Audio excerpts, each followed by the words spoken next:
Back in the 60s, if you went to a barber shop or any place where fans gathered, they always debated one question.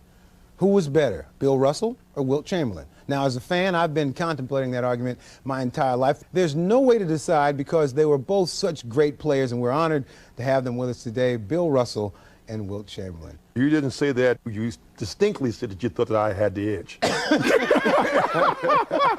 Distinctly said that. I don't remember saying that. Okay, all right. But now listen, when I watched you guys play, it was always built up like you guys were such bitter rivals, not only on the court, but off the court too. But then I read somewhere that every time you played against each other, you would pick one another up from the airport. Yeah. Well, you know, for some odd reason, it always seems vogue to have, you know, so the adversaries not liking each other. I mean, people think that for a while we didn't really like each other, we didn't and they always chose to believe that you cannot be as good as we both were, apparently, doing our thing, and really like each other. I had to be envious of him. The only thing I was envious of him was the fact was that people would, from time to time, call me a loser.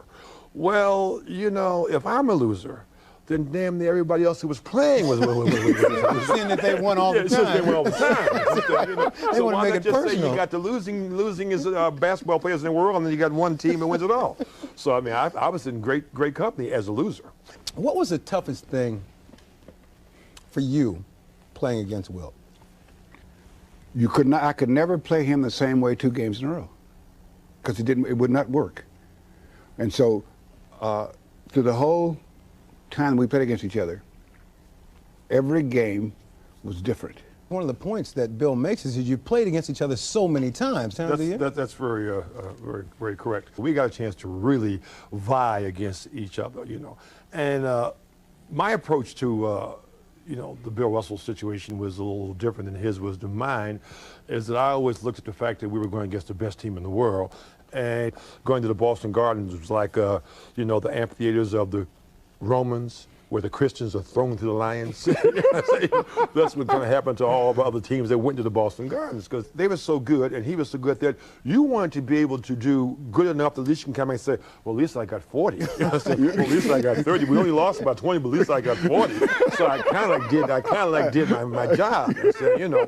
So, you know, but I can remember when I used to shoot a hook shot on Bill right here, he would go, "Are you kidding me?" I mean, like I wasn't supposed to take a hook shot, you know, instead of help or whatever. I'll take about 8 more of those, okay?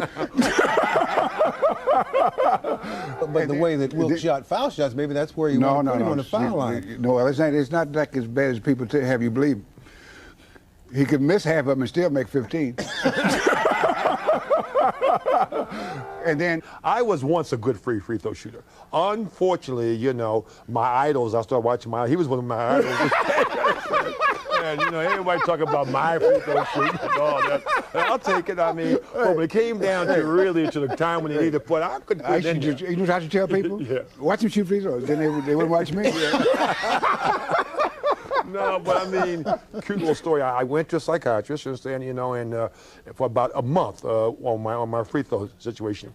After a month, I gave it up. Somebody else paid for the sessions, $50 a session. I won't say it wasn't, you know. And after I came out of it for a whole month, the psychiatrist was a better free throw shooter than I was. You know, and so that's how it happened. You understand? If you were playing today, how would you fare against today's centers? That would be dishonest. I would think that that'd be a license to steal. steal. See, I'm happy that I have a big mouth because I can say it's on my own, Bill. It wouldn't be a license to steal. You're right. I would love it. Oh, are you kidding me? I mean, it would be a joke. But wait a minute. What about against the Elijah ones? He's quicker than I am, but I believe I'm faster than he is. Or was at one time. I'm still pretty fast. No, but I just don't know of any center of today that really. The best centers I played against, starting right here, were all back in yesteryear. I mean, you know, you want to talk about Nate Thurman, Willis Reed, you know what I'm saying? Well, I really am interested. How would you play Shaquille O'Neal, a player like Shaquille O'Neal?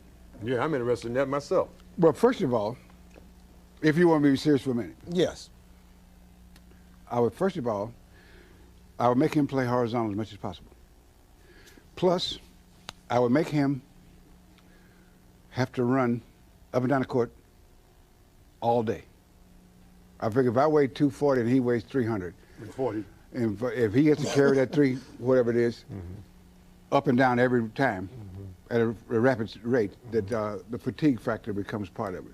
You know, you take guys out of your comfort zone. I wonder how Bill would play someone as big and strong and as fast as Shaquille. And he's right. You know, first of all, you just find the things that he does the worst, and those are the things you try to make him do the most. So he just answered the question for you. Yeah, I said I did it in a much shorter, more succinct manner. Yeah, he's far more articulate. If you were playing today, how many points would you average, you think? In what, today, right now? No, not right now. I mean, Because I could get maybe 30 right now, big fella. I'm trying to tell you. At 60. At 60, yeah, 30 and 60, you cut that in half. Yes, but at 30, I called him on his I could birthday. get 30, but at 30, I could probably average 60 or 70. Yeah, and I mean, I'm saying that, I'm saying that politely. I'm not trying to just, you know, I'm not trying to dismantle your belief on how great the athlete of today is, but the game would best suit me. Believe me, it would best suit me. Same with you, Bill. Game. My advantage would be, is like, for example, when the Bulls won the championship this year, they were able to nullify the centers.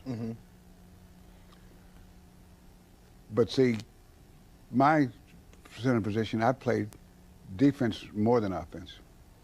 So that would not work Yeah, on me. about that. You understand what I'm talking about? Let me hear. He talks long on his points. That's why Put together me your top 5 players, excluding yourself and excluding Bill. Yeah, well, okay.